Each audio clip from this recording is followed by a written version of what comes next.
You ask Tiger to solve. This deals with linear equations with one unknown.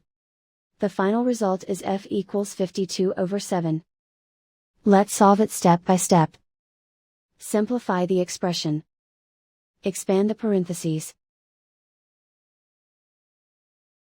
Simplify the arithmetic.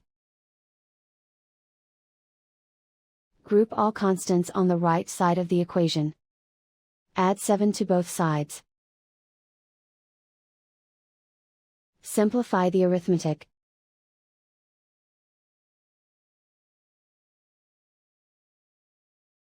Isolate the f. Divide both sides by 7. Simplify the fraction.